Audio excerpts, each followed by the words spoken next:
So today I have my favorite neon nail polishes. When I did my summer picks for this year, I did mention that I was going to do a separate video just talking about neon polishes.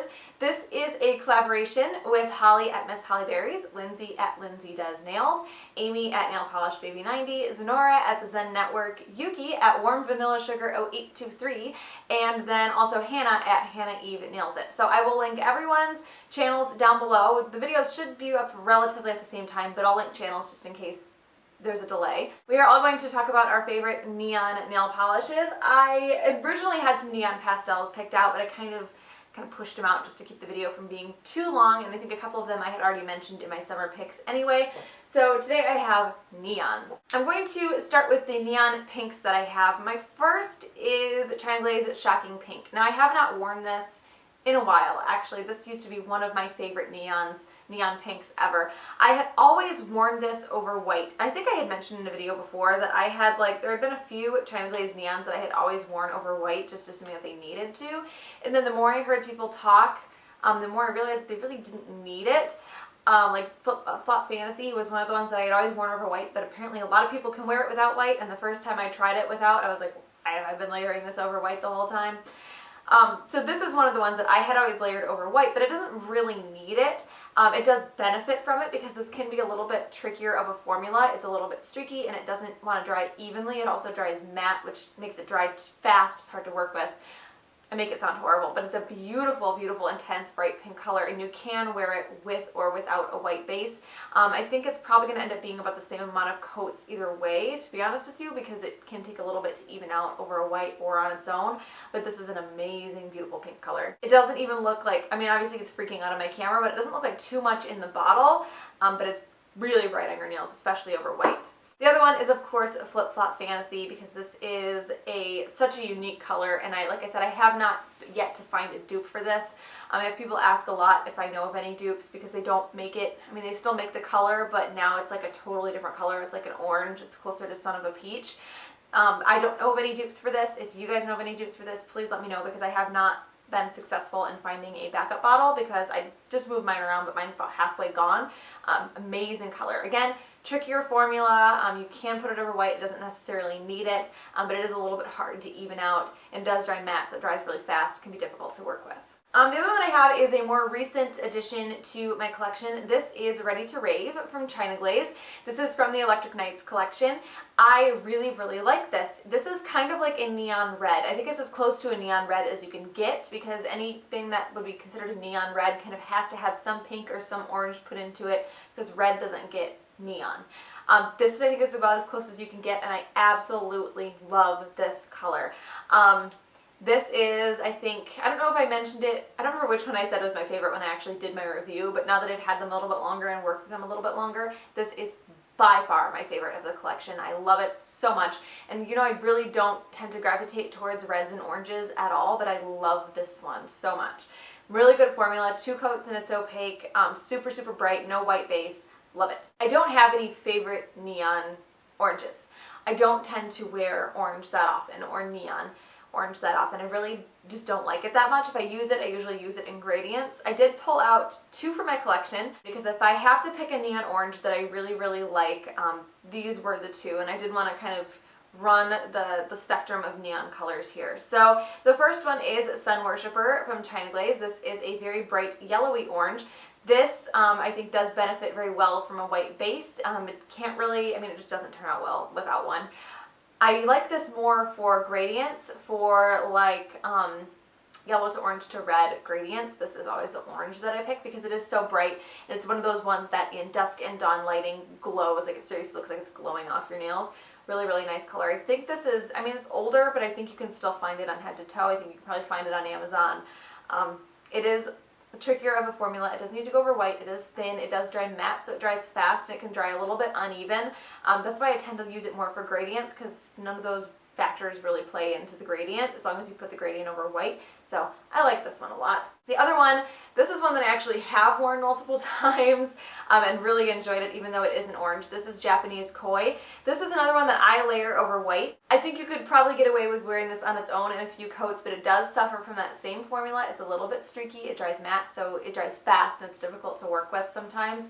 and kind of hard to even out. I do like this over white. It is just bright, eye-searing, insane neon orange when you layer it over white. So I think you could probably wear it on its own, but it would get a little bit too annoying to make you really want to wear it again. But I love this color, and it's actually, I mean, when I put it next to Ready to Rave, they come off very, very similar. Granted, my light is like way too bright, but when this one is over white is when it really, really pops. So I am moving, I will save my favorite ones for last actually. So this is I Can't Kelp Myself from Virago Varnish. This is very recent. This is from their Boardwalk collection. Virago Varnish has never disappointed me formula-wise. I have never been disappointed with one of their polishes. Their creams are fantastic, their glitters are fantastic, incredible quality for an indie especially. They came out with a Boardwalk collection of all neons, and that was an absolutely mind-blowing collection. Every neon in that collection the formula was impeccable. They were all on the thick side because they do have to be thick to be opaque in as few coats as they were. They're down here. They were absolutely amazing. I highly recommend that entire collection if you're really into neons and if it's in your budget. But there are two that I'm going to talk about in this video that I think are the most important that you own. It's very important that you own these ones. The first one is I Can't Kelp Myself. This is a neon green. I had this 100% completely opaque in one coat. There is a neon green from Madame Glam that is very similar, that is also opaque in one coat, called Mint Cocktail. But I picked this one out because I just really like Virago Varnish a lot more than I like Madame Glam. Yeah, this is completely opaque in one coat. Cream neon, absolutely incredible. The other one that I'm going to talk about from that collection was Summer Highlighter of My Life, and this is the neon yellow from that collection. This was 100% opaque in two coats with no white base. And if you're not super familiar with neon yellows tend to be very thin. They need a white base to really make them pop because they are so thin. They'd be a little bit watery. They're just a little bit more difficult to work with. They're beautiful once you can get them right, but they are a little bit trickier of a polish to work with. Majority of neon yellows, true neons anyway. There are some like slightly bright yellows that are easier to work with, but they're not neon, like highlighter neon. This one, I mean, I wouldn't say that this is 100% highlighter neon. It is just a little tiny bit more dull than that, but this was completely opaque in two coats, and this is the best neon yellow that I have ever used, that I've ever seen. I've never seen a formula this good in a neon yellow. And just, it's absolutely incredible. I didn't even know that this was possible because I have used so many neon yellows from so many different brands over the years, and I didn't think that having one that's this good of a formula, that's this easy to use, would even be possible. So again, these two, if you don't get any from that collection, I highly suggest getting these two, and I will link Virago Varnish down below. The other one that I pulled out is what I would consider a true eye-searing highlighter neon. And you can see next to the Virago Varnish one, the Virago Varnish one has a little bit more green to it. It's more of a greeny yellow. I mean, you can't really tell unless you put it next to a true neon yellow, but it's not 100% a true neon, even though the formula is impeccable. This is Orly's Glowstick. This is my absolute favorite neon yellow. Another one that's really good is China Glaze Celtic Sun. That one is pretty much identical to this one in formula, in color. There's really no difference. It just kind of depends. I tend to go towards the Orly because Orly bottles do hold a little bit more polish. You know, they're a little more expensive, so I guess it doesn't really matter.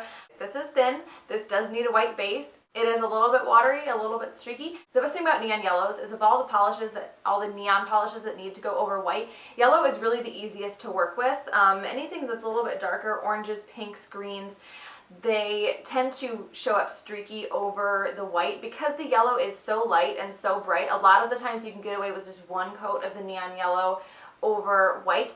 It will be a little bit more intense if you do a second coat, but it's not so streaky that you need a second coat. They tend to go on pretty evenly. So I really like that about neon yellow. I think it's my favorite neon color to actually wear.